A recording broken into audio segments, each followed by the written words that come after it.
नमस्कार, स्वराज एक्सप्रेस के खास प्रोग्राम जनता मांगे जवाब में आपका स्वागत है। आपके साथ मैं हूं एसपी त्रिपाठी। एक आम इंसान के लिए देश के बजट का अर्थ क्या महंगा हुआ और क्या सस्ता हुआ से ज्यादा कुछ नहीं है। लेकिन दरअसल बजट किसी देश की अर्थव्यवस्था में रीढ़ की हड्डी की तरह काम करता है।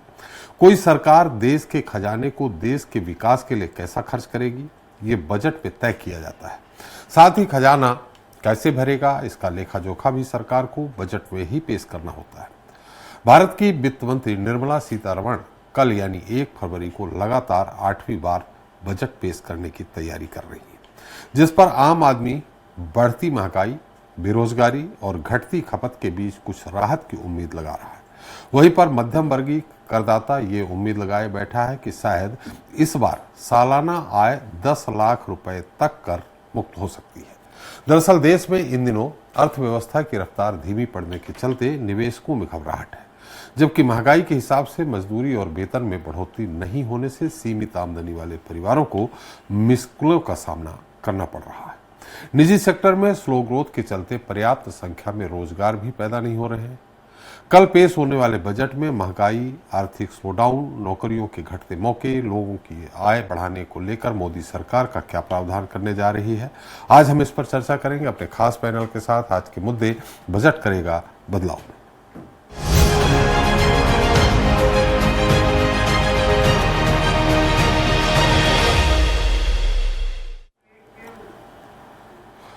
तो पंडित जवाहरलाल नेहरू के कार्यकाल में तत्कालीन वित्त मंत्री मोरारजी देसाई ने 8 पूर्ण बजट पेश किए। उसके बाद निर्मला सीतारमण देश की दूसरी वित्त मंत्री है जो अपना 8वां बजट पेश करने जा रही हैं। लेकिन उससे ठीक पहले आज यानी 31 जनवरी को वित्त मंत्री निर्मला सीतारमण ने इकोनॉमिक सर्वे पेश किया। इसके मुताबिक आगामी वित्तीय वर्ष में जीडीपी ग्रोथ 6.3 से 6.8% रहने का अनुमान है। तो रिटेल महंगाई के आंकड़े बता रहे हैं कि फिलहाल ये काबू में है। ऐसे में निर्मला सीतारमण महिला सशक्तिकरण, युवाओं को रोजगार, कृषि बजट में वृद्धि, आयात निर्यात, रुपए की गिरती कीमत और अंतर्राष्ट्रीय हालात के मद्देनजर अलग अलग सेक्टर के लिए कौन से ऐलान करने वाली है, इस पर चर्चा करेंगे। लेकिन देख लेते हैं हमारी छोटी सी रिपोर्ट। संसद का बजट सत्र शुरू हो चुका है। वित्त मंत्री निर्मला सीतारमण 1 फरवरी को फाइनेंशियल ईयर 2025-26 का बजट पेश करेंगी। संसद के बजट सत्र का पहला चरण 31 जनवरी 2025 को शुरू हुआ और 13 फरवरी 2025 को समाप्त होगा। केंद्रीय बजट एक महत्वपूर्ण दस्तावेज है जो आगामी वित्तीय वर्ष के लिए अर्थव्यवस्था और इसके विभिन्न क्षेत्रों के लिए रोड मैप तैयार करता है। ये बजट ऐसे समय आ रहा है जबकि देश की जीडीपी ग्रोथ सुस्त पड़ रही है। ऐसे में माना जा रहा है कि सरकार बजट में इनकम टैक्स स्लैब में छूट समेत कई नई घोषणाएं कर सकती है। प्रधानमंत्री नरेंद्र मोदी ने संसद का बजट सत्र शुरू होने से पहले कहा, मैं प्रार्थना करता हूं कि देवी लक्ष्मी गरीबों और मध्यम वर्ग पर आशीर्वाद बरसाएं। ये मेरे तीसरे कार्यकाल का पहला पूर्ण बजट है। मैं विश्वास के साथ कह सकता हूं कि 2047 में जब भारत आजादी के 100 साल पूरे करेगा तो देश विकसित भारत के अपने लक्ष्य को पूरा करेगा। यह बजट देश को नई ऊर्जा और उम्मीद देगा। ये बजट एक नया विश्वास पैदा करेगा, नई ऊर्जा देगा कि देश जब आजादी के 100 साल मनाएगा तब विकसित होकर रहेगा। बहरहाल देश भर में अर्थशास्त्री और इंडस्ट्री एक्सपर्ट्स बजट 2025 से बड़ी उम्मीदें लगाए बैठे हैं, जिनसे इंफ्रास्ट्रक्चर, एग्रीकल्चर के साथ जरूरी सेक्टर को तेजी से आगे बढ़ने में मदद मिल सके। वहीं उम्मीद की जा रही है कि सरकार द्वारा बजट में इस बार रेलवे, सड़क और डिफेंस जैसे सेक्टर में भी कैपिटल एक्सपेंडिचर में निवेश पर फोकस रहे, जिससे कि आम जनता को अच्छे दिन देखने को मिल सके। सलमान खान, स्वराज एक्सप्रेस। तो बजट करेगा बदलाव, ज्यादा चर्चा के लिए मौजूद हैं अजय धवले जी हैं, बीजेपी वक्ता हैं, भोपाल से हैं। अजय गंगवानी जी हैं, कांग्रेस वक्ता, रायपुर से हैं। अभिषेक मोदी जी हैं, अर्थशास्त्री हमारे साथ, भोपाल से ही हैं। गोकुल पटवा जी भी अर्थशास्त्री हैं, भोपाल से ही हैं। मनोज सिंह मीक जी हैं, क्रेडाई अध्यक्ष हैं। और अजय त्रिपाठी जी एजुकेटर हमारे साथ हैं। आप सभी का हमारे खास प्रोग्राम में बहुत बहुत स्वागत है। पक्ष विपक्ष की बात कर लेते हैं। हमारे साथ 2 अर्थशास्त्री हैं, उनसे भी बात करेंगे। क्या बजट हो सकता है, कैसे बजट हो सकता है, मनोज सिंह मीक जी हमारे इंफ्रास्ट्रक्चर के क्षेत्र में क्या बदलाव होने चाहिए, उसके बारे में बात करेंगे। लेकिन अभी धवले जी और अजय गंगवानी जी हमारे साथ नहीं हैं, उसके पहले मीक जी से ही बात कर लेते हैं। मनोज जी, आपको मेरी आवाज आ रही? मनोज जी, मेरी आवाज आ रही है आपको? हाँ जी, आ रही है आवाज। मनोज जी, आप अपने क्षेत्र में क्या बदलाव चाहते हैं, जो उम्मीद कर रहे हैं आप वित्त मंत्री जी से? देखिए, अर्बन डेवलपमेंट का रियल एस्टेट बहुत महत्वपूर्ण सेक्टर है।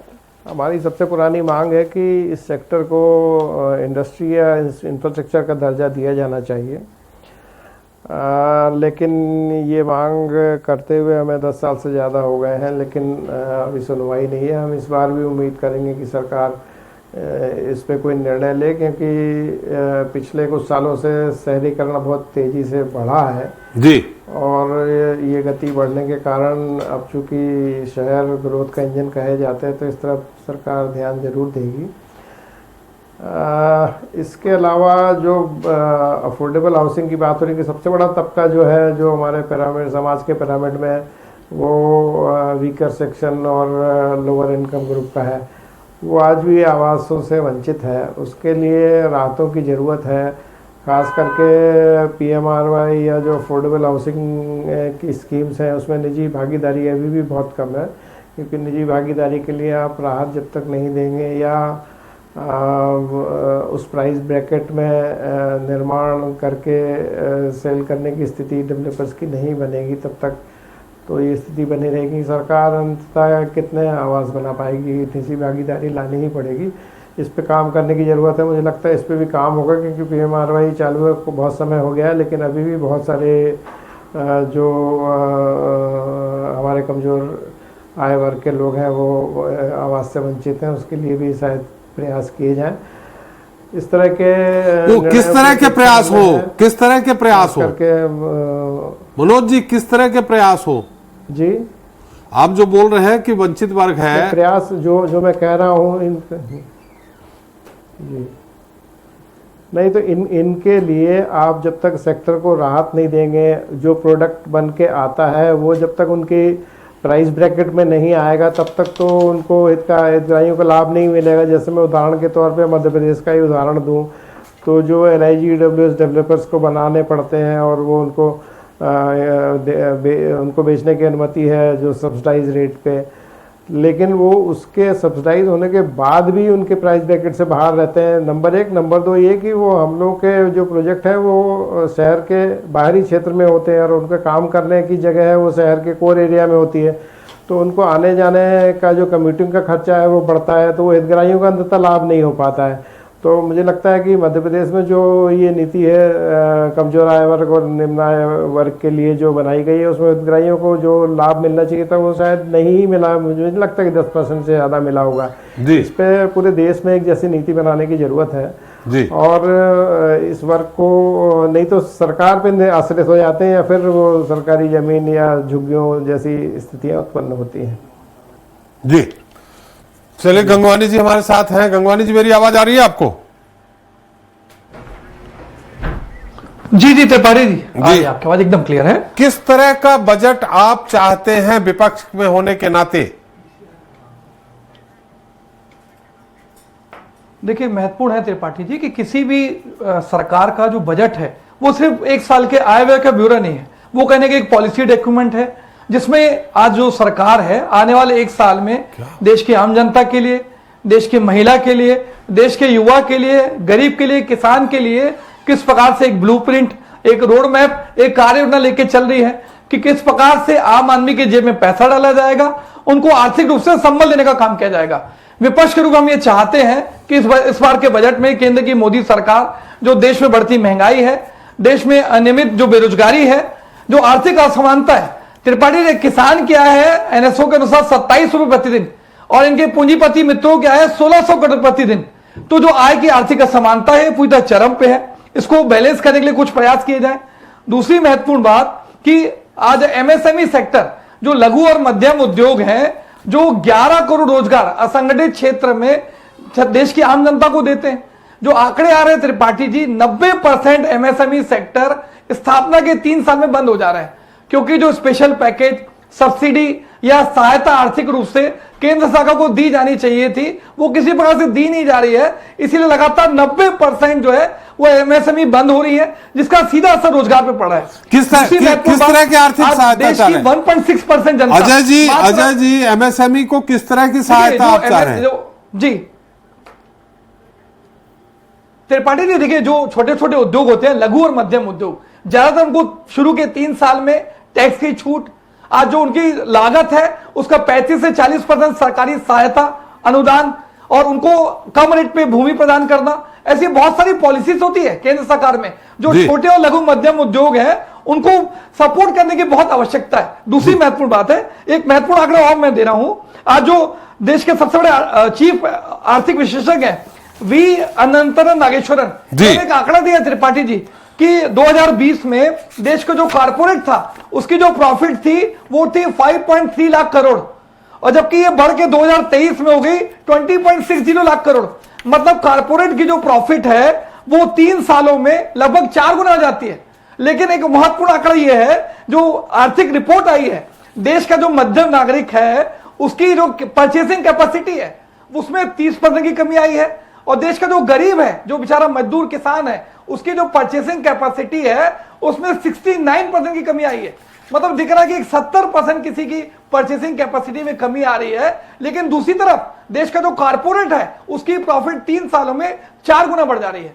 दूसरी महत्वपूर्ण बात है, जो आर्थिक सर्वेक्षण है त्रिपाठी जी, उसमें जो ग्रोथ रेट जीडीपी की बात की जा रही है वो है 6.3 टू 6.8, जबकि जो एक्सपेक्टेड ग्रोथ था त्रिपाठी जी वो था 8.4%। मतलब जो एक्सपेक्टेड ग्रोथ थी उससे 2% हम नीचे चल रहे हैं। जबकि यूपीए सरकार के 10 सालों में जो जीडीपी ग्रोथ रेट थी वो थी 7.6%। मतलब उसकी तुलना में लगभग 1.25% हम नीचे हैं, और जो हमारी अनुमानित जीडीपी की ग्रोथ थी उससे 2% नीचे है। ये देश की अर्थव्यवस्था का थर्मामीटर है त्रिपाठी जी। जो जीडीपी ग्रोथ रेट है वो डिसाइड करता है कि देश की अर्थव्यवस्था किस तरफ तरक्की कर रही है।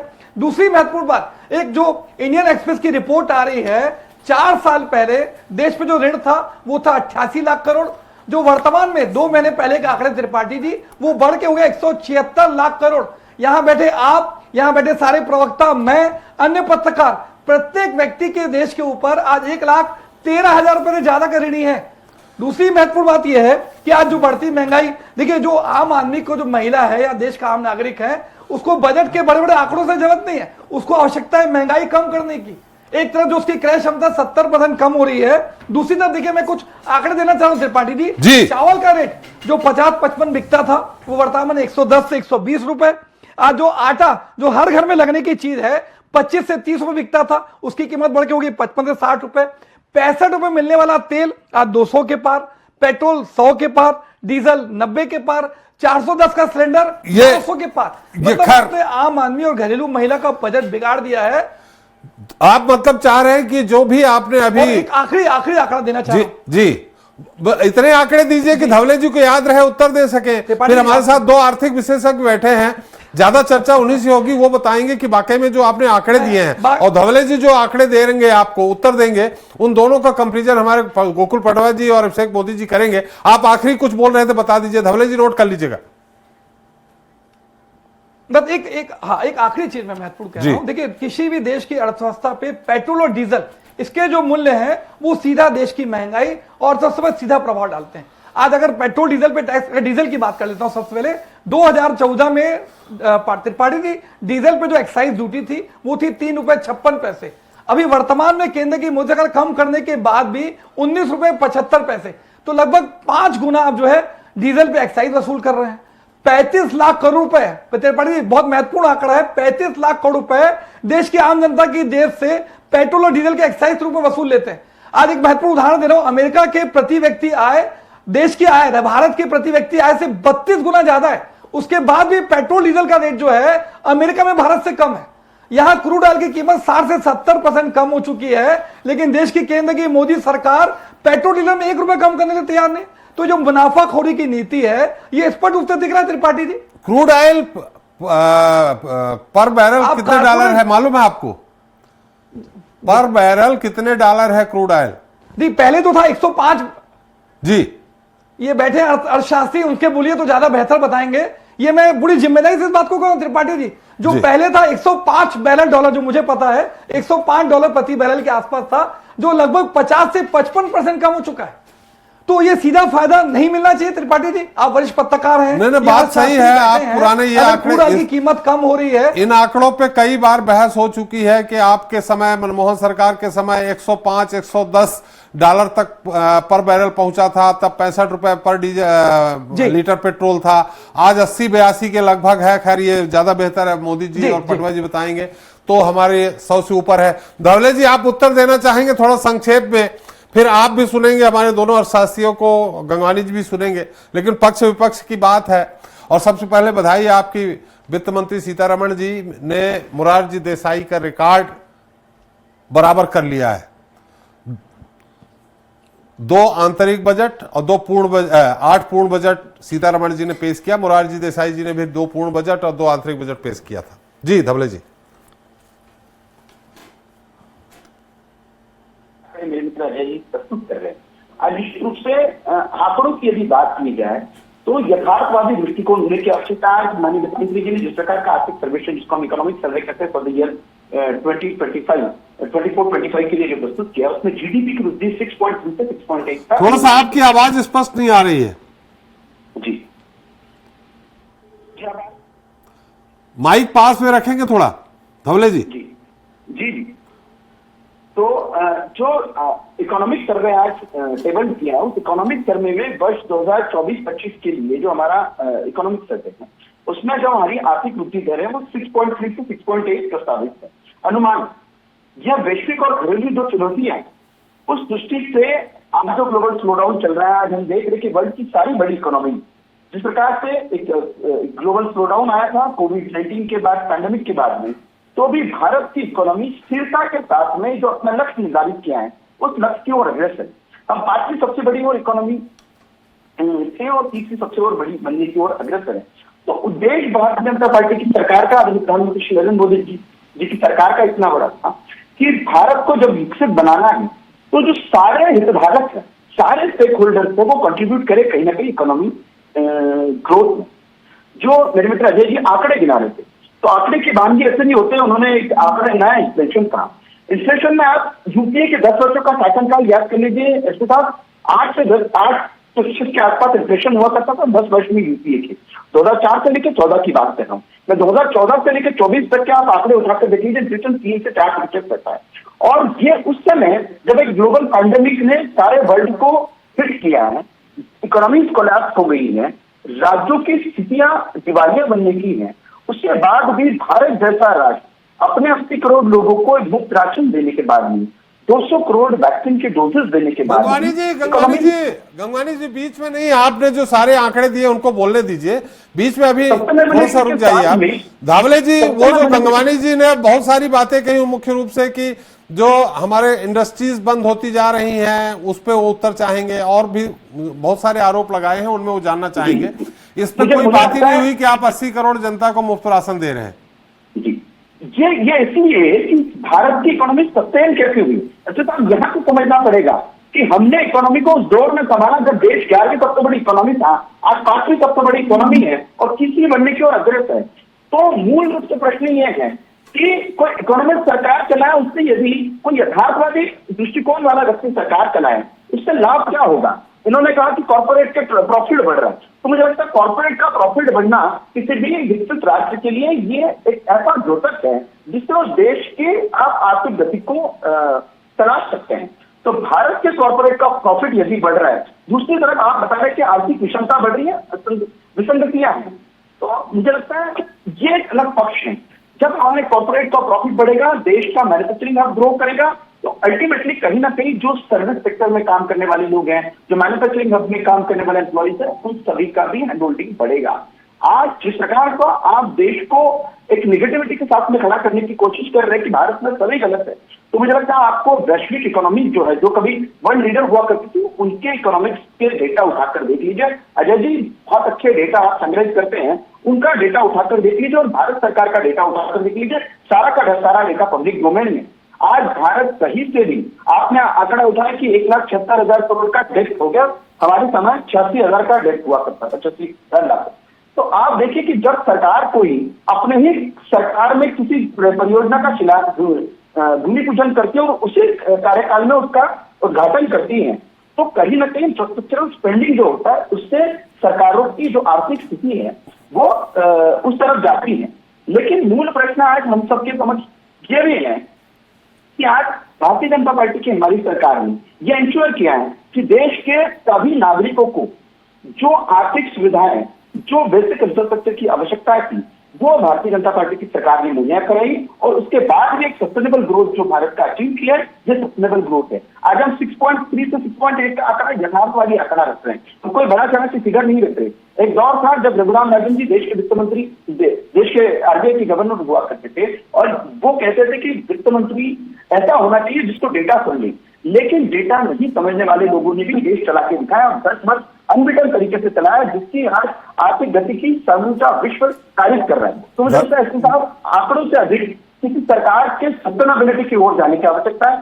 सरकार ने इंफ्रास्ट्रक्चर डेवलपमेंट के साथ साथ देश के विकास को गति दी है, उसको देखने की आवश्यकता है। जी जी धवले जी, आपने बहुत सही चीजें बताई, लेकिन जो आम आदमी सुनना चाह रहा है, स्लैब में कमी, जो खुदरा महंगाई दर है, वो जो आरबीआई की गाइडलाइन 4% उससे कहीं ज़्यादा ऊपर निकल रही है, इन सब मुद्दों पे बात नहीं हुई। गंगवानी जी ने कहा कि जो एमएसएमई है 80% बंद होते जा रहे हैं, उनके लिए कुछ बेहतर हो। खैर ये तो कल के बजट के बाद होगा। मोदी जी, सबसे पहले आपसे जो अभी लेटेस्ट जो मुद्दा चल रहा है, डोनाल्ड ट्रंप ने आयात पर टैरिफ लगाने की चेतावनी दी है, इससे क्या फर्क पड़ेगा?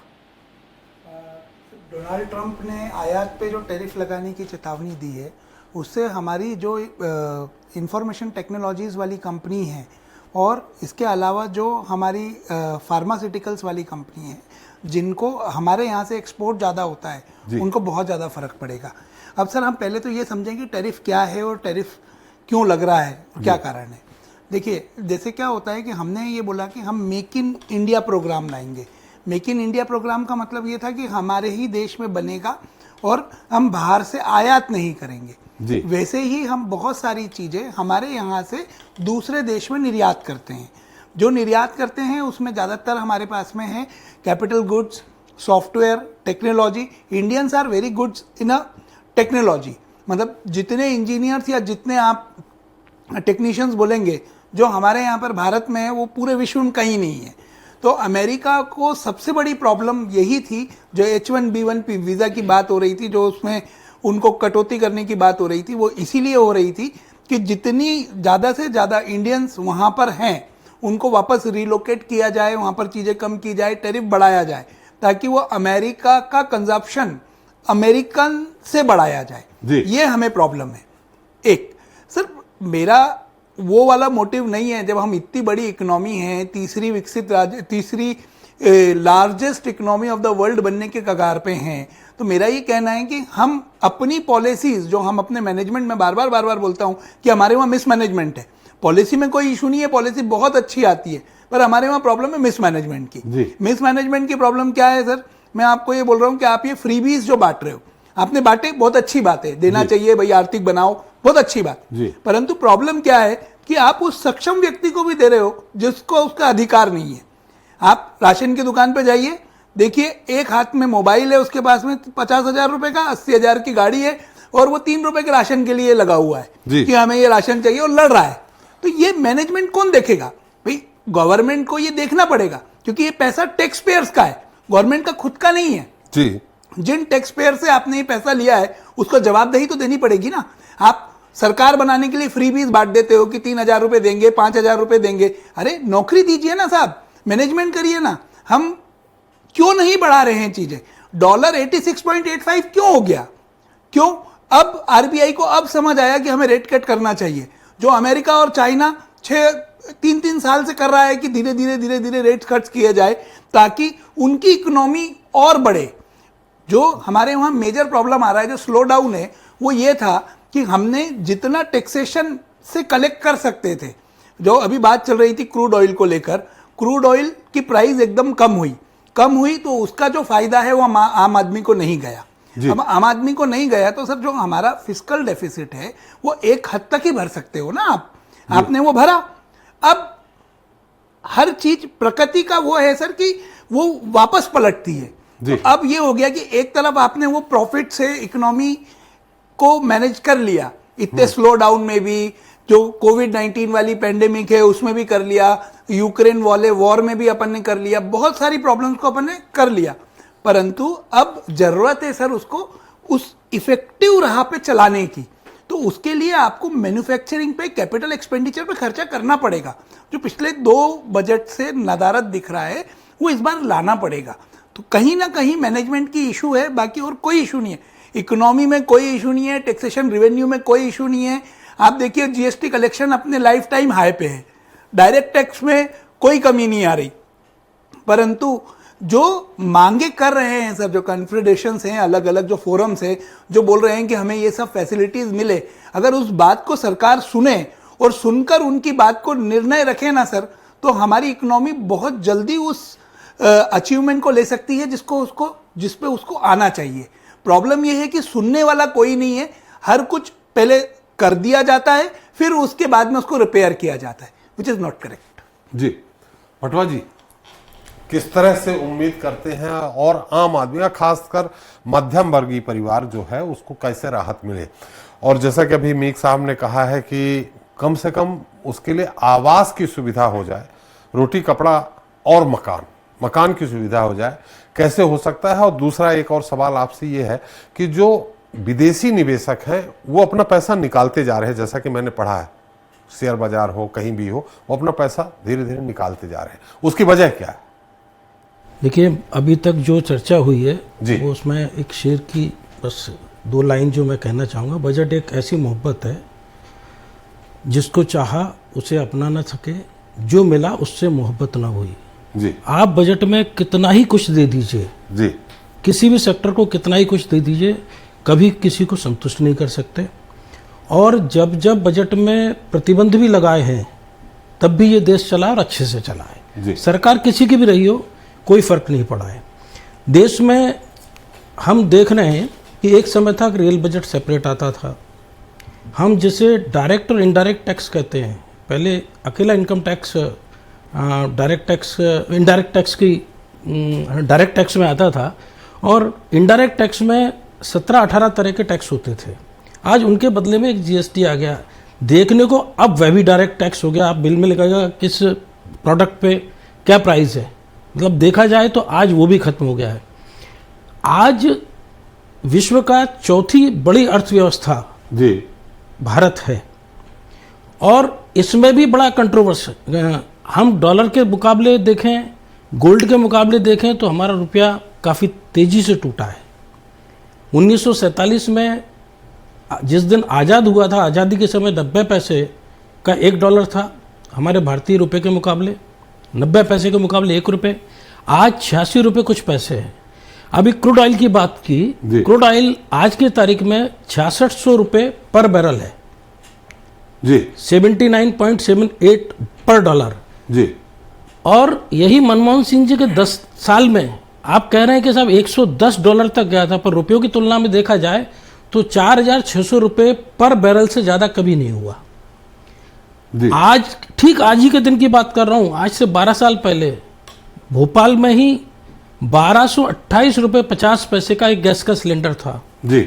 मनमोहन जी की सरकार के समय एक बड़ा अच्छा डायलॉग था कि पैसे पेड़ पर नहीं उगते, इसलिए सब्सिडी बंद कर रहे हैं। आज से गैस की सब्सिडी बंद हुई, फिर शायद आपको ध्यान होगा 3 सिलेंडर, फिर 6 सिलेंडर, गवर्नमेंट चेंज हुई तो फिर 12 सिलेंडर, बाद में वो सब्सिडी बंद हो गई।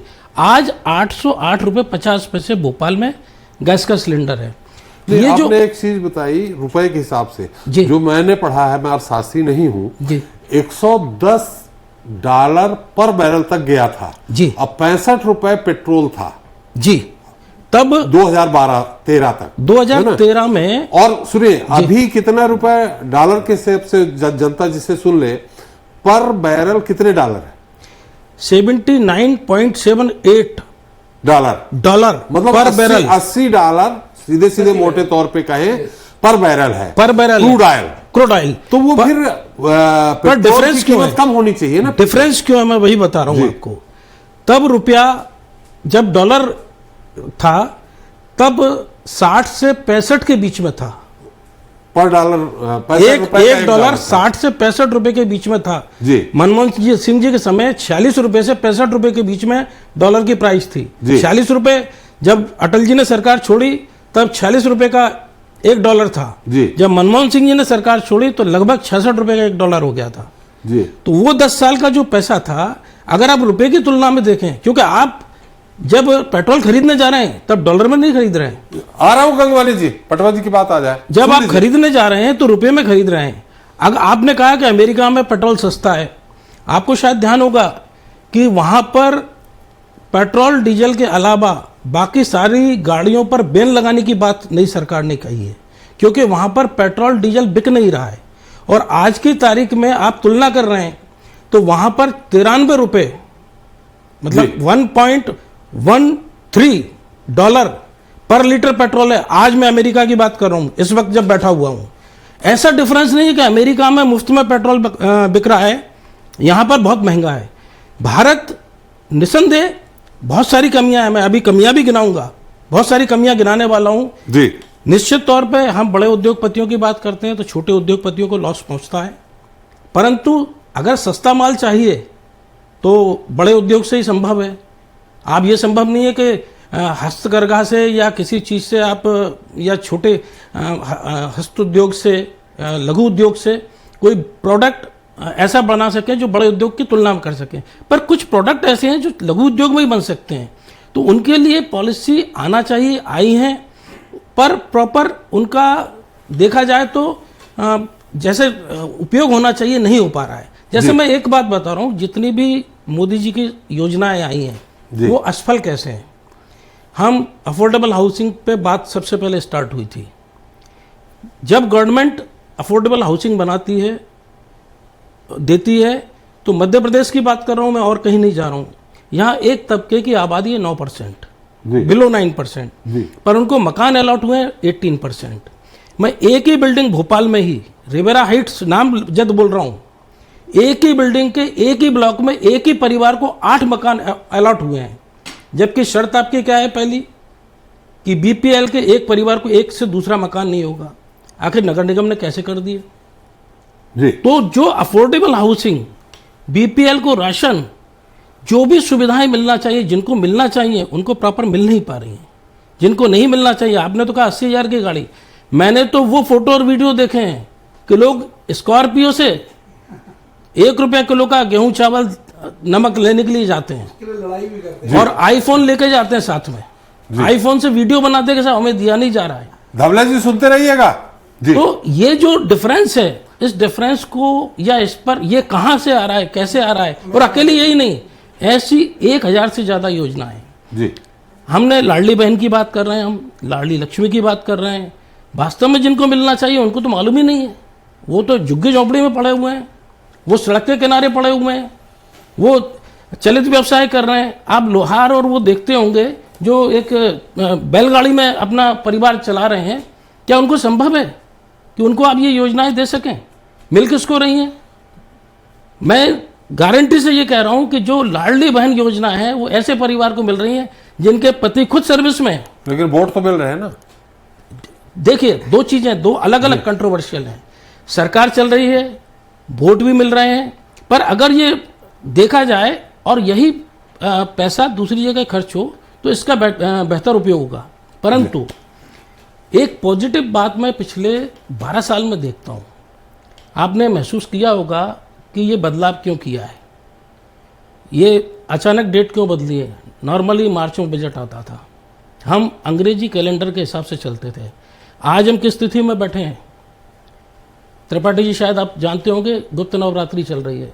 पिछले 2-3 साल से गुप्त नवरात्रि में बजट का पहला सत्र होता है, पेश किया जाता है, और चैत्र नवरात्रि में जब नवरात्र प्रारंभ होता है, नया वर्ष प्रारंभ होता है हिंदुत्व का, तब इसको पास किया जाता है। आज आपने सुना होगा, आप कई बार कहते हैं कि महालक्ष्मी जी सब पे कृपा करें, ऐसा वित्त मंत्री का कहना है। पटवा जी थोड़ा संक्षेप में पूरा करें। तो ये जो डिफरेंस आया है, और उस डिफरेंस के पीछे इस गवर्नमेंट ने जो आज 11वीं से चौथी शक्ति बनी है हम आर्थिक रूप से, कहीं ना कहीं उसको बड़ा किया है। और आज जो टैक्स कलेक्शन हो रहा है, उस टैक्स कलेक्शन का उपयोग हम सीमा पर, शिक्षा में और संरक्षा में, सुविधाओं में, आज जो रोड, हाईवे या हवाई जहाज जो भी हमें मिल रहे हैं उस पर हो रहा है और उसका बेनिफिट हो रहा है। एक जो मैं लास्ट बात कहना चाहूंगा कि जो हम बात करते हैं रोजगार की, गंगवानी जी अभी आपको कहेंगे, आप मोदी जी से ज्यादा प्रभावित हैं अर्थशास्त्री होने।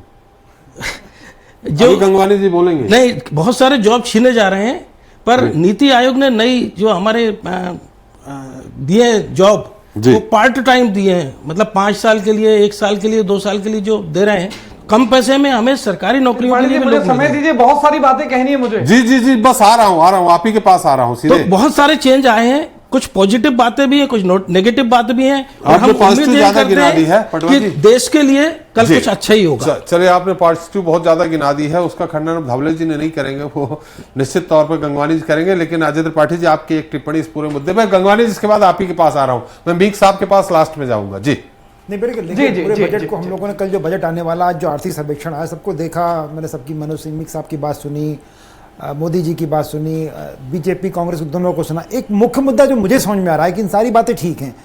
आप देखिए कि इस बार जब ग्रोथ रेट, आज मेरे ख्याल से इकोनॉमिक सर्वे आया, मैं उसको ठीक से देखा नहीं, लेकिन उसमें जो जीएसटी की ग्रोथ रेट है वो लगभग 11% है।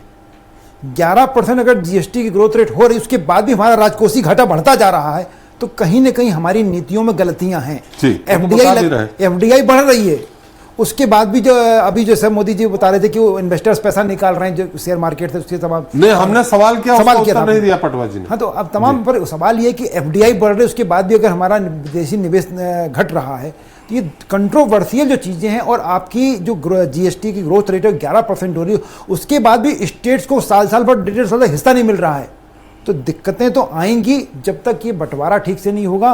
और जो बात बार बार हम कह रहे थे कि आप सिस्टम को ठीक करिए, चीजों को ठीक करिए, तब सब कुछ बेहतर हो पाएगा। जी गंगवानी जी, थोड़ा सा आपके पास आंकड़े बहुत सारे रहते हैं, इसलिए वो जो आंकड़े आप प्रस्तुत करें थोड़ा संक्षेप में, जिससे धवले जी से उत्तर भी ले सकूं, नहीं तो आपके आरोप भर रहेंगे, उत्तर नहीं आएंगे। गंगवानी जी देखिए, 3 से 4 चीजें। जी बिल्कुल त्रिपाठी जी। देखिए, सबसे अच्छी बात, अजय त्रिपाठी जी वरिष्ठ पत्रकार है, उन्होंने बहुत अच्छी बात कही, एक आईना दिखाने की स्पष्ट बात है। एक तरफ आप करेंगे जीएसटी ग्रोथ 11% हो रही है, दूसरी तरफ देश पे ऋण लगातार बढ़ रहा है, देश की प्रति व्यक्ति आय कम हो रही है, देश में महंगाई बढ़ रही है, देश का जो जीडीपी ग्रोथ रेट है वो कम हो रहा है। तो ये दोनों स्पष्ट रूप से कंट्रोवर्शियल है, पहली बात। दूसरी महत्वपूर्ण बात है, आज एक सर्वे किया गया त्रिपाठी जी, देश की आम जनता के बीच जाके, कि देश के बजट से सबसे ज्यादा क्या उम्मीद करते हैं आप। उसमें से 86% लोगों ने एक ही बात कही कि भैया, जो आप लगातार जो महंगाई बढ़ रही है, लेकिन जो आयकर की लिमिट है आप उसको 2.5 लाख रुपए से 1 रुपए बढ़ाने के लिए तैयार नहीं है। क्या ये न्यायोचित है? पहली बात। दूसरी महत्वपूर्ण बात है कि जो आय करता है, जो आयकर दाता है, जो निवेश में जो छूट मिलती है एटीसी के अंतर्गत, वो छूट को लगातार बढ़ाने की बात कही जा रही है, उसको 2.5 लाख से बढ़ा के 5 लाख। ये जो मांग है, ये विपक्ष की नहीं है, जो देश के आर्थिक विश्लेषक हैं, देश की जो सीए एसोसिएशन है, वो स्पष्ट रूप से कह रहा है कि भैया, लगातार जो महंगाई बढ़ रही है, तो एटीसी की जो छूट मिलनी चाहिए उसको 1.5 लाख से बढ़ा के आप उसको 3 लाख करिए। आज जो हर व्यक्ति का एक सपना है त्रिपाठी जी कि मैं अपना घर बनाऊं, आज जिस प्रकार से घर बनाने का खर्चा बढ़ रहा है, तो उस पर जो प्रीमियम पड़ता है, होम लोन पर जो ब्याज पड़ता है, उसकी लिमिट को 2 लाख से बढ़ा के 3 लाख करने की बात देश का आम नागरिक चाहता है। चौथी बात, आज लगातार जो स्वास्थ्य सेवाएं हैं वो महंगी हो रही है, इलाज लगातार महंगा हो रहा है। हेल्थ और इंश्योरेंस का जो प्रीमियम पटाया जाता है त्रिपाठी जी, वो 25,000 पटाया जाता है, उसकी लिमिट बढ़ाकर 50,000। तो ये जो जायज मांगे हैं, एक आयकर की लिमिट बढ़ाई जाए, एटीसी की छूट बढ़ाई जाए, एटीडी की छूट बढ़ाई जाए, आम आदमी के घर पे जो लोन पे ब्याज देता है, ये चारों महत्वपूर्ण मांग ये पिछले बार के बजट में भी थी, लेकिन कहीं भी मोदी सरकार ने इस बात का ख्याल नहीं रखा। दूसरी महत्वपूर्ण बात है कि जो सबसे महत्वपूर्ण है कि देश के आम नागरिक को जो सीधा फायदा पहुंचता है, पहली बात है उर्वरक सब्सिडी, जो सीधा किसानों को फायदा मिलता है। त्रिपाठी, उसका बजट 1,40,000 करोड़ से घटा के 1,05,000 करोड़, मतलब 35% उर्वरक की सब्सिडी में कमी करते हैं। फूड सब्सिडी को 2,86,00,000 करोड़ से घटा के 2.06 लाख करोड़, मतलब 28% कम करते हैं। मनरेगा, जो कोविड के समय सबसे ज्यादा रोजगार देने में फायदेमंद रहा, उसको 98,000 करोड़ से घटा के 73,000 करोड़, 26% की कमी। मतलब अब खाद सब्सिडी, उर्वरक सब्सिडी, मनरेगा के बजट जिससे सीधा आम जनता की जेब में पैसा डालते हैं, उसको लगातार कमी करने का प्रयास कर रहे हैं।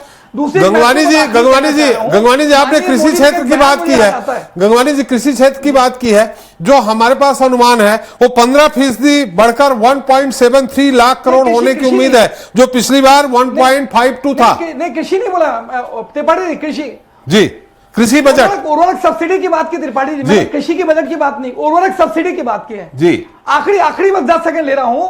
ये माननीय मोदी जी का एक बयान मुझे याद आता है त्रिपाठी जी, कि जिस देश का रुपए का मूल्य जितना गिरता है उस देश की प्रतिष्ठा उतनी गिरती है, उतनी सरकार भ्रष्ट होती है। तो 58 रुपए का जो डॉलर का मूल्य था यह 87 रुपए पहुंच गया है। तो क्या केंद्र की मोदी सरकार ये स्वीकार करती है क्या कि जो देश की सरकार भ्रष्ट है और लगातार देश की प्रतिष्ठा गिराने का प्रयास केंद्र की मोदी सरकार और भारतीय जनता पार्टी कर रही है? अटल जी ने 46 छोड़ा था, मनमोहन जी ने 58 पहुंचा दिया था। अटल जी ने 46 छोड़ा, मनमोहन सिंह जी ने उसको बढ़ा दिया था 68। देखिए त्रिपाठी जी, बहुत महत्वपूर्ण आंकड़ा दे रहा हूं, 58 रुपए था हमारे समय पे, अभी 68। आप कैलकुलेशन लगा लीजिए कितना परसेंट बढ़ा है। 68, ठीक है, 68 में अगर आप 68 भी कह रहे हैं जी, 68 से बढ़ के 87 हुआ ना जी जी। क्या ये देश की प्रतिष्ठा नहीं गिर रही है क्या? एक तरफ हम दावा कर रहे हैं कि हम वर्ल्ड की 5वीं इकोनॉमी है, अगर आप 5वीं इकोनॉमी है तो फिर रुपए डॉलर का मूल्य क्यों गिर रहा है, बता दीजिए।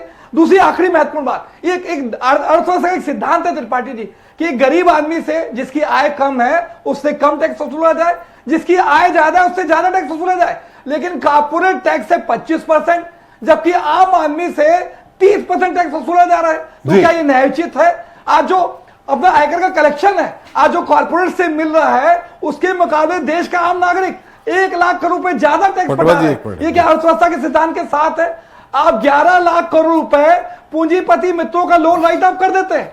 आप जो कॉर्पोरेट टैक्स में छूट देते हैं, देश के बजट को 9 लाख करोड़ रुपए का नुकसान होता है। ये 9 लाख करोड़ रुपए आप मनरेगा में खर्चा कीजिए, किसान की योजनाओं में खर्चा कीजिए, महिलाओं के फायदे के लिए प्रयास कीजिए, स्वास्थ्य सुविधाओं के लिए फायदा कीजिए, लेकिन आपकी जो प्राथमिकता है वो देश का आम आदमी नहीं है। आपकी प्राथमिकता देश की कंपनियां, देश के कारपोरेट। गंगवानी जी, धवले जी भूल जाएंगे, किसान क्या है 27 रुपए और आपके पूंजीपति में तो क्या है, धवले जी भूल जाएंगे। क्या न्यायोचित है, बता दीजिए त्रिपाठी। चलिए तो ये धवले जी बताएंगे, हम नहीं बताएंगे, लेकिन हमने बताया आपको 46 अटल जी ने छोड़ा, 10 साल में मनमोहन जी ने 68 किया, यानी 22 रुपए का अंतर, और अभी 87 यानी 19 रुपए का अंतर। मैं किसी का सपोर्ट नहीं कर रहा हूं, लेकिन ये अंतर जो आपने 68 से 87 पहुंचाया तो 19 आता है, और 46 से 68 जाता है तो 22 आता है। खैर, इसका उत्तर अगर धवले जी आप कहें तो पहले समय 68 नहीं था त्रिपाठी जी, 68 नहीं था।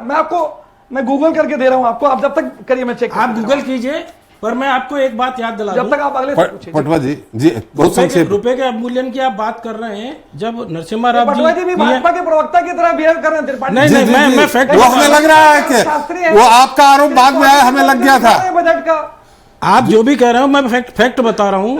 मनमोहन सिंह जी के समय ये विचारधारा से प्रभावित लग रहे हैं त्रिपाठी जी। गंगवानी जी, फैक्ट आप चेंज नहीं, जी मैंने पहले आरोप लगा दिया है, फैक्ट आप चेंज नहीं कर सकते। देश हित में जो होता है मैं उसकी बात कर रहा हूं। पेट्रोल डीजल में छूट नहीं मिली है, उसका समर्थन करते हैं पटवा जी, ये आम आदमी के हितों के लिए बात आप अपने प्रश्न का कर रहे हैं चैनल में बैठ के। आप पेट्रोल डीजल का रेट क्यों नहीं कम कर रहे हैं? क्या मोदी के निर्णय के साथ है? 35 लाख करोड़ रुपए वसूल कर लिया जाता है देश की आम जनता से, क्या ये न्यायोचित है? बता दीजिए पटवा जी। चलिए आप सुनना बताने तो दीजिए, गंगवानी जी बताने दीजिए, आप सुनना चाहिए, बताने तो दीजिए। मैं आपके दोनों तीनों प्रश्नों का जवाब दे रहा हूं। पटवा जी, हमारे पास समय कम है, मोदी जी के पास जाना। वेट से जीएसटी में लाने के लिए पेट्रोलियम प्रोडक्ट का सिर्फ कांग्रेस ने विरोध किया। 35 लाख करोड़ रुपए वसूले 28% पे आ जाएगी।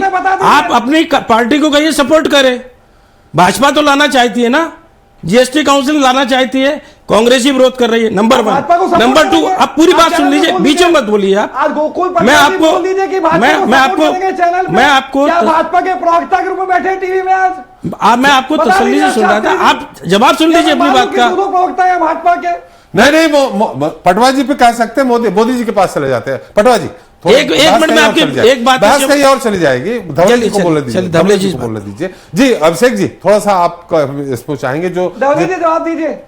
धवले जी से ले रहा हूं थोड़ा। अभिषेक जी काफी देर से बैठे, उनको आप मान सकते हैं निष्पक्ष है। आप पटवा जी में तो मुझे लग गया था कि आरोप लगाने वाले हैं आप। जी अभिषेक जी। सर ऐसा है कि एक निष्पक्ष बात की जाए तो बजट एक आम आदमी के लिए होना चाहिए, देश के लिए होना चाहिए, उसकी स्थिति को बढ़ाने के लिए होना चाहिए। आप जो बात कर रहे हैं वो बहुत सारी अलग अलग सिचुएशंस के हिसाब से बहुत सारे डिसीजंस हैं जिसको लेना पड़ते हैं। मैं अभी भी अपनी बात पे स्टिक हूं कि मिसमैनेजमेंट है, मिसमैनेजमेंट है, मिसमैनेजमेंट है। जब तक ये मैनेजमेंट सही नहीं होगा, आप कितनी भी कोशिश कर लीजिए, आप इस बजट जितने पेश कर लें, आप उसको एक आम आदमी को नहीं पहुंचा सकते। हम टैक्स स्लैब की बात कर रहे हैं। मैं गंगवानी जी को ये कहना चाहूंगा कि उन्होंने, आप डिडक्शंस को बढ़ाने की बात कर रहे हैं, उन्होंने तो ओल्ड टैक्स रेजिम को खत्म कर दिया है। न्यू टैक्स रेजिम आ गई है साहब, जिसमें डिडक्शंस की तो कोई बात ही नहीं है, जिसमें सीधी सी बात कर रहे हैं आपको फ्लैट रेट से टैक्स देना है। 2.5 लाख तक, 5 लाख तक, 7.5 लाख तक, 10 लाख तक, 12.5 लाख तक और 12.5 लाख से ऊपर कोई डिडक्शंस की बात नहीं है। सीधे सीधे वो बोलते हैं न्यू टैक्स रेजिम में आ जाइए आप। मतलब जो गवर्नमेंट है उसकी मंशा ये है कि जो कमाओगे उसके ऊपर टैक्स देना है। जी हमारा इंस्टीट्यूट तो ये कहता है साहब कि जिस तरह से जितने डेवलप्ड कंट्री है वो उन्होंने मांग भी रखी है, देखते हैं कल क्या होता है, कि भाई कपल टैक्सेशन लेके आई है। अगर हस्बैंड वाइफ दोनों कमाते हैं तो 10 लाख तक की आय पे कोई टैक्स नहीं लगना चाहिए। उन्होंने क्या गलत कहा? आज आप बोल रहे हो कि नारी शक्ति को बढ़ावा दिया जाए, अरे तो भाई परिवार की आय को देखा जाएगा ना। उस जिस तरह से हर डेवलप्ड कंट्री में होता है वो सजेशन दिया है, कल देखते हैं क्या आता है। परंतु ये है कि सर टैक्सेशन अपनी जगह है। आपको बहुत सारी चीज जो गवर्नमेंट ने, बहुत लोगों को तो पता ही नहीं है कि पिछली बार 72A की रिबेट जो हमें मिलती है, जिसमें जो ये अभी अपन बात कर रहे थे कि मैंने अगर कुछ 5 लाख तक मेरे को कोई टैक्स नहीं देना है, और जो न्यू टैक्स रेजिम में भी आते हैं तो 7.5 लाख रुपए तक मेरे को कोई टैक्स नहीं देना है। परंतु अगर मैंने शॉर्ट टर्म कैपिटल गेन या लॉन्ग टर्म कैपिटल गेन से कोई इनकम कमाई है तो 87A की रिबेट मिलती थी मेरे को, सेक्शन 87A, जिसको सुप्रीम कोर्ट ने बोला था कि ये वैधानिक है और आपको देना पड़ेगी। धड़ल्ले से नोटिस आए थे कि जिन्होंने शेयर मार्केट में ट्रांजेक्शन करे थे सबको टैक्सेशन भरना है। इवन दो मैंने अपना भरा है, बट गवर्नमेंट ने कोई निर्णय नहीं लिया। मैं बार बार बोल रहा हूं सर, मिसमैनेजमेंट है। बोल जरूर देते हैं, उसको इंप्लीमेंट नहीं करते। क्यों? क्योंकि उनको ये दिख ही नहीं रहा है कि जीडीपी के डेफिसिट को कैसे कम किया जाए। उनको तो ये दिख रहा है कि किस तरह से आम आदमी से पैसा लिया जाए, विच इज रॉन्ग। जो सीधी सी बात है कि एक आम आदमी को जब तक आप सशक्त नहीं करोगे, आप कैसे इकोनॉमी को बढ़ावा दे पाओगे? जी बिल्कुल सही कहा। लेकिन हमें तो उम्मीद यह है 7.5 लाख तक जो स्लैब बढ़ा के 10 लाख तक कर दे, हम जैसे लोगों को तो यही उम्मीद है। बिल्कुल सर, होना चाहिए ये। आप जिस तरह से आपका एक्सपेंडिचर बढ़ा है, आप ये देखिए कि एक छोटी छोटी सी चीजों में आप अगर आज एक ट्रेवल करते हैं तो आपको 1 लाख रुपए कहां खर्चा हो जाता है पता नहीं चलता। जिस तरह से अभी संसद में ये उठा था कि भैया आपने फ्लाइट जो है एक अमीर आदमी के लिए बना रखी है, वहां पे लेकिन ले जाते तो पानी की बोतल 100 रुपए की आती है। क्यों जनता के लिए वो पानी की बोतल, वहां पे मिलने वाला कुछ भी चीज सस्ते दर पे नहीं है? जो अभी शुरू हुआ है, दिल्ली में शुरू हुआ है, बंबई में शुरू हुआ है, हर जगह पे होना चाहिए। सर मैं ये कहना चाह रहा हूं कि ट्रेवल एक आम आदमी के लिए होना चाहिए। ऐसा नहीं है कि कॉर्पोरेट है या वो है तो वही हवाई सफर करेगा। एक कॉमन मैन जो डेली मजदूरी भी करता हो उसको भी फ्लाइट का वो लेने का अधिकार है। क्यों? क्योंकि सर जिस तरह से हम सुविधाएं बढ़ा रहे हैं, इंफ्रास्ट्रक्चर क्यों नहीं बढ़ा रहे हैं? एक आदमी क्यों नहीं टाइम पे वो सब चीजें कर पाए? तो ये जरूरी है। जब तक वो करेंगे नहीं कैसे काम चलेगा? अरे वाटर मशीन जो रहती थी बहुत सारे एयरपोर्ट में, वो भी हटा दी गई। वहां पर छोड़िए, रेलवे स्टेशन पे हटा दिए। हम बोले तो देश का पहला रेलवे स्टेशन जो प्राइवेटाइज किया है, वहां पे पार्किंग के लिए आपको 150 रुपए देना पड़ते हैं। चलिए, धवले जी बहुत देर से सोच रहे हैं कि अब हमें उत्तर न देना पड़े, समय समाप्त हो जाए। धवले जी, उम्मीद करें हम लोग 7.5 लाख से 10 लाख हो जाए, दूसरा रोजगार दर बढ़ जाए, रोजगार दर बढ़ जाए, कम नहीं हो, रेलवे में छूट मिल जाए।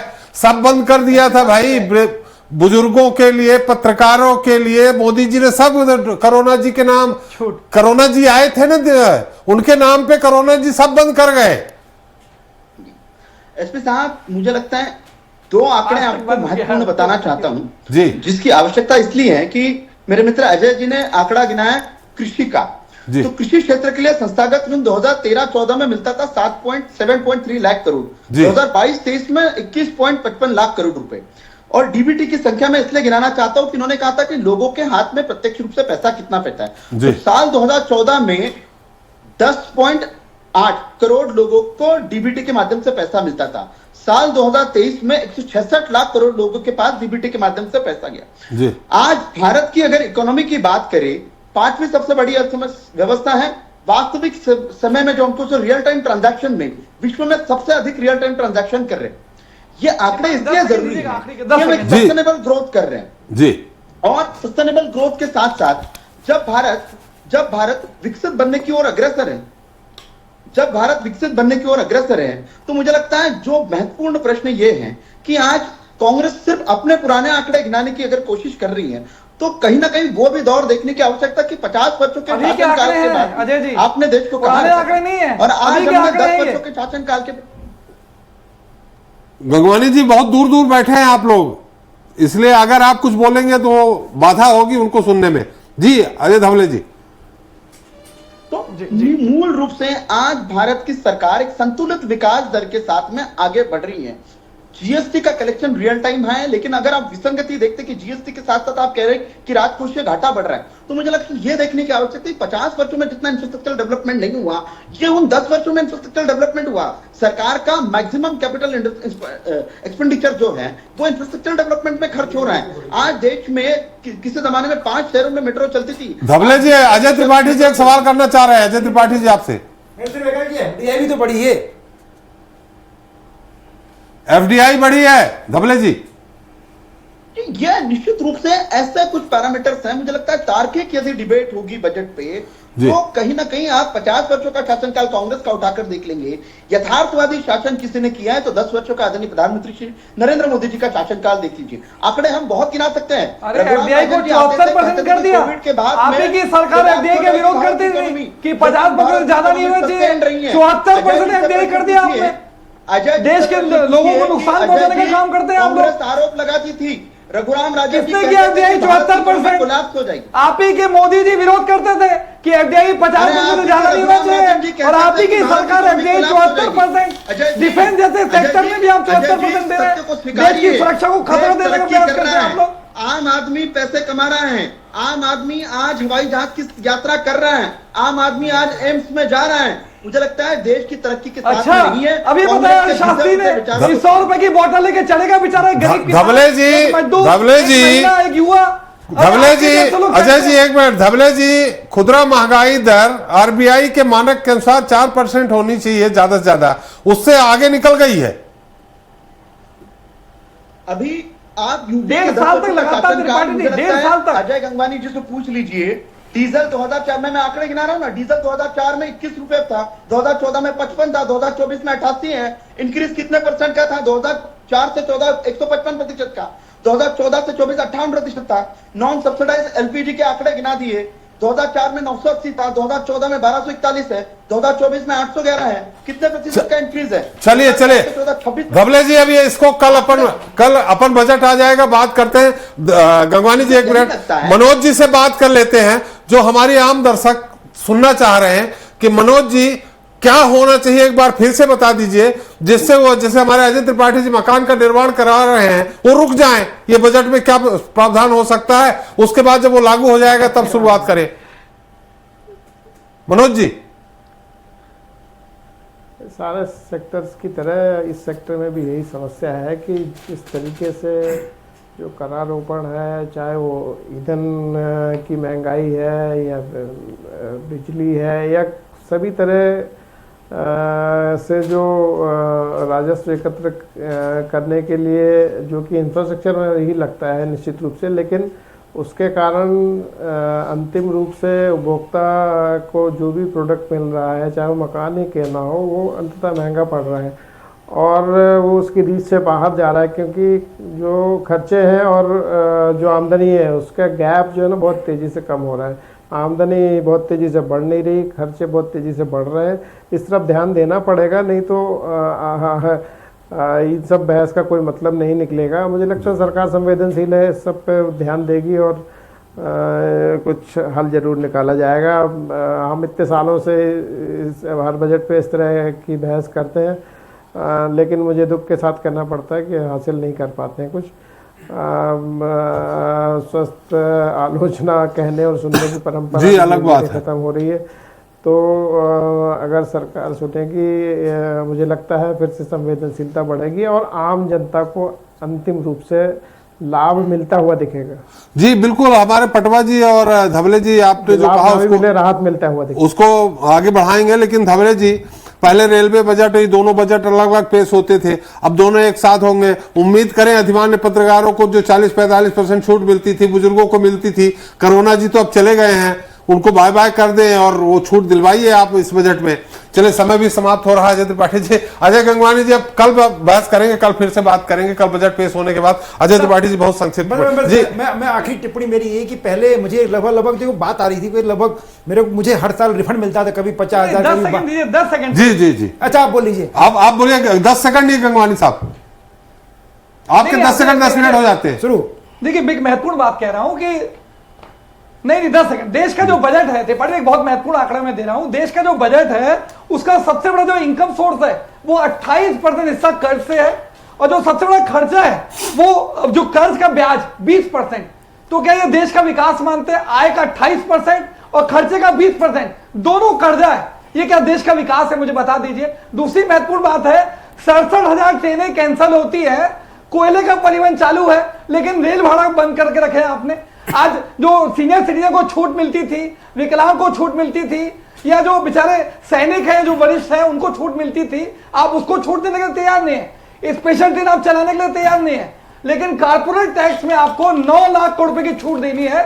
तो दिखता है कि इनकी प्राथमिकताओं में गंगवानी समय से अधिक हो गया, विकलांग लोग नहीं है, समय अधिक हो। बिल्कुल बिल्कुल गंगवानी अनुरोध कर चुका हूं मैं आखिरी में मेरा बस ये कहना था कि पहले मुझे हर साल 50,000, 52,000, 70,000 तक रिफंड आता था इनकम टैक्स का, मेरा पर्सनल, और वो पूरे पैसे हम लोग जाके मार्केट में खर्च करते थे, वो जीएसटी फीएसटी सरकार को मिलती थी। अब वो सब नहीं आ रहा पिछले कई साल से। दूसरी बात में आखिरी में सिर्फ ये बात है कि अदम गोंडवी बहुत अच्छे शायर हैं, लोक कवि, उन्होंने बड़ा अच्छी बात कही है कि तुम्हारी फाइलों में गांव का मौसम गुलाबी है, तुम्हारे आंकड़े झूठे हैं, तुम्हारा दावा किताबी है, तुम्हारे जाम सोने के, तुम्हारी मेज चांदी की, मगर जुम्मन के घर में आज भी टूटी रकाबी है। Thank you. चलिए, बहुत बहुत धन्यवाद अभिषेक जी, पटवा जी आपका, अजय गंगवानी जी आपका, धवले जी आपका, और मनोज सिंह जी आपका, और अजय जी आपका हमारे साथ चर्चा में शरीक होने के लिए। तो आज की चर्चा में हमने अर्थशास्त्रियों से ये समझने की कोशिश की कि आखिर देश में अर्थव्यवस्था को संभालने और मजबूत करने के लिए कौन से प्रावधान होने चाहिए, वैश्विक बाजार में टिके रहने के लिए व्यापार को कैसा सहारा देना होगा, साथ ही देश के सबसे अमीर आदमी से लेकर सबसे गरीब आदमी के लिए क्या कुछ योजनाएं बनाई जा सकती है, सरकार को अपने अतीत से क्या सीख लेना होगी और एक बेहतर भविष्य के लिए क्या रणनीति बनानी होगी। इसके अलावा हमने राजनीतिक दलों के प्रतिनिधियों से भी चर्चा की, लेकिन सियासी मिजाज के चलते ये चर्चा आरोप प्रत्यारोप से आगे नहीं निकल पाई। बहरहाल कल यानी 1 फरवरी का सभी को बेसब्री से इंतजार रहेगा, जब संसद में देश का यूनियन बजट पेश किया जाएगा। इसके बाद ये तय होगा कि आज की चर्चा में जो कुछ कहा गया उसमें हमने क्या खोया और क्या पाया। आज के लिए इतना ही। नमस्कार।